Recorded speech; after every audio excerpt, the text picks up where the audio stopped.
గత 20 సంవత్సరాల నుంచి కోకాపేట అనే పేరు వింటూనే ఉన్నాం. అవును. అది సినిమాల్లో కావచ్చు, ఎక్కడైనా సరే. ఇప్పటి నుంచి కోకాపేట ఆ పేరు వింటామా, లేకుంటే కోకాపేటని మించి కొన్ని ఏరియాలు డెవలప్ అయిపోతున్నాయని చెప్పి అంటున్నారు. మొన్న ఎవరో అడిగారు నన్ను, కోకాపేట బదులు కోట్లపేట అని. ఏంటి? కోట్లపేట.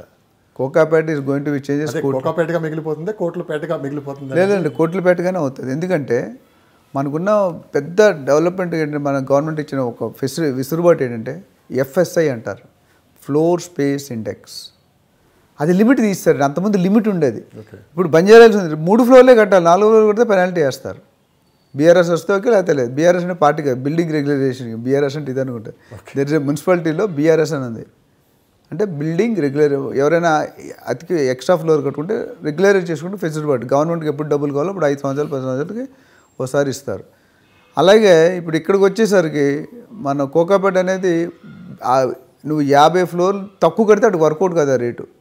100 కోట్లు పెట్టి కొన్నందుకు అవును మీరు 5 ఫ్లోర్లు 10 ఫ్లోర్లు వేస్తే కాదు. అంతకుముందు మ్యాక్సిమం ల్యాండ్ కోయిల్స్ దగ్గర స్టార్ట్ అయ్యి 30 ఫ్లోర్లు వచ్చింది.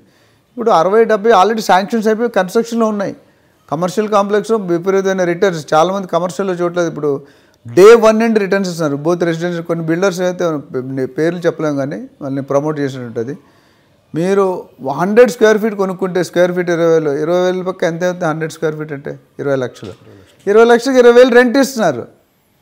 మీరు ఏ బ్యాంకులో వస్తుంది రెంట్? 20 లక్షలకి 20,000 అంటే సంవత్సరానికి 2.5 లక్షలు.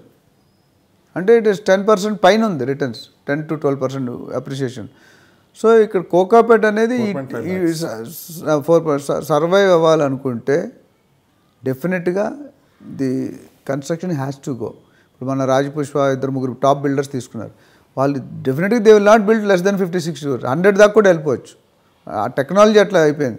ఇటుకలు లేకుంటే బిల్డింగ్స్ కడుతున్నారు. ఒకప్పుడు ఇటుక లేకుండా బిల్డింగ్ కట్టడం చూసారా మీరు మన చిన్నప్పుడు? చూడలేదు. సో ఇప్పుడు మన బిల్డర్స్ కావచ్చు, లేదంటే రియల్ ఎస్టేట్ వ్యాపారం చేసేవాళ్ళు, వీళ్ళు పక్కన పెడితే ప్రజలు కొనుక్కునే వాళ్ళు చాలామంది, లక్షల మంది ఇప్పుడు వెయిట్ చేస్తున్నారు. మీ 30 సంవత్సరాల అనుభవం కావచ్చు, ఎలాంటి మార్పులు చేర్పులు జరిగాయో మీరు చూశారు. ఓ పక్క మనం ఖమ్మం, వరంగల్ కూడా హైదరాబాద్లో కలిసిపోయే పరిస్థితికి వచ్చింది. చాలామంది అటువైపు కూడా ఇన్వెస్ట్ చేయాలని చాలామంది ఆలోచిస్తున్నారు. అంటే అన్ని చుట్టూ హైదరాబాద్ చుట్టూ ఇండస్ట్రీస్ వస్తున్నాయి, మరొక సాఫ్ట్వేర్ కంపెనీస్ వస్తున్నాయి. సో చాలామంది ఏంటంటే ఇప్పుడు ఇటు కొనలేని వాళ్ళందరూ వెస్ట్ సైడ్, చాలామంది అటు సైడ్ కూడా తీసుకుంటున్నారు. ఓవరాల్గా తీసుకున్నామంటే ప్రజల ఆలోచనలు, ఇన్వెస్ట్మెంట్ చేసే విధానం, ఇవన్నీ మీరు గమనించినట్లయితే ఈ ఇన్వెస్ట్మెంట్ అనేది ఇప్పుడు ఓన్లీ నార్త్ సైడే ఉంటుందా, వెస్ట్ సైడ్ ఉంటుందా, లేదు రేపు తీసుకునే గవర్నమెంట్ తీసుకునే నిర్ణయాలను బట్టే ప్రజలు కూడా ముందుకెళ్ళి ఇన్వెస్ట్ చేసే అవకాశం ఉందంటే మీరు ఏం చెప్తారు? డెఫినెట్గా అండి, వెస్ట్ జోన్లో ఎక్కువ ఫోకస్ పెట్టారండి అందరూ. ఎందుకంటే ఎంప్లాయీస్ అక్కడే పికప్ అయ్యారు. మీరు చూసుకుంటే హైటెక్ సిటీ గచ్చిబౌలి అరౌండ్ నేను చెప్పినట్టు 8 to 10 lakh ఐటీ ఎంప్లాయీస్ ఉన్నారు. ఎంప్లాయీస్ ఉన్నారంటే అందరూ ఇక్కడ లోకల్ వాళ్ళు కాదు, బయట నుంచి చాలామంది వచ్చారు. మేము మోర్ దెన్ 50-60% బయట వాళ్ళే ఉంటారు.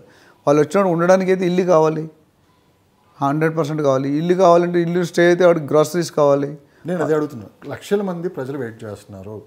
వీళ్ళకి మీ 30 సంవత్సరాల అనుభవం చూశారు ఏంటి అనేది, వాళ్ళకి ఎలాంటి సలహా ఇస్తారు? ఇప్పుడు ఇన్వెస్ట్ చేసే వాళ్ళకి ఇంతమంది వెయిట్ చేస్తున్నారు. మీరు ఎక్కడ ఏ కంపెనీకి ప్రమోట్ చేయట్లేదు, ఇలాంటి ఇక్కడ కేవలం ₹1 మనం పెట్టుబడి పెడుతున్నామంటే వాళ్ళకి మంచి లాభాలు చేకూరాలని చెప్పి మీరు అడ్వైజ్ ఇస్తూ ఉంటారు. సో ఇప్పుడు ప్రభుత్వం మారింది కాబట్టి మరి మీరు ఎలాంటి సలహా ఇస్తారని చెప్పి చాలామంది కూడా వెయిట్ చేస్తున్నారు. దాని గురించి నా ప్రశ్న. అంటే నేను ఇందాక చెప్పినట్టండి, every buyer is a different buyer. Purpose మీద ఆధారపడి ఉంటుంది ఒకటి.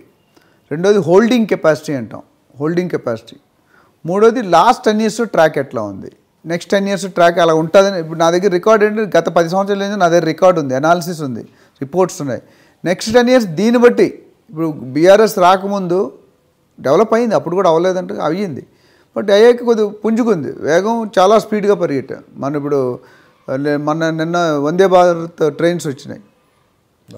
ఆ ట్రైన్లో స్పీడ్ తగ్గింది కదా, 13 అంటే ఎఫిషియన్సీ పెరిగింది. రేట్లు పే చేస్తున్నారు జనాలు, 2,000 పే చేస్తున్నారు. అంతకుముందు 200 ఉండేది, ఇప్పుడు 2,000 అయింది.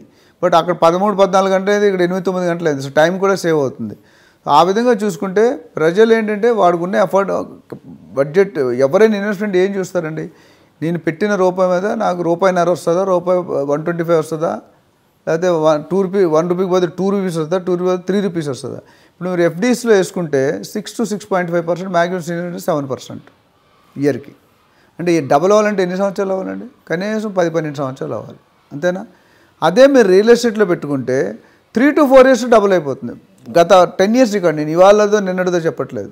మ్యాక్సిమం ఎక్కడైతే అప్రిషియేషన్ తక్కువ ఉందో, ఇప్పుడు వెస్ట్రన్ జోన్ కంటే నార్త్ జోన్ తక్కువ ఉంది, అది తెలిసిందే. ఈస్ట్ జోన్ తక్కువ ఉంది, అక్కడ కూడా 5-6 years డబుల్ అవుతుంది, 100% అవుతుంది. అంటే ఇయర్ 20%.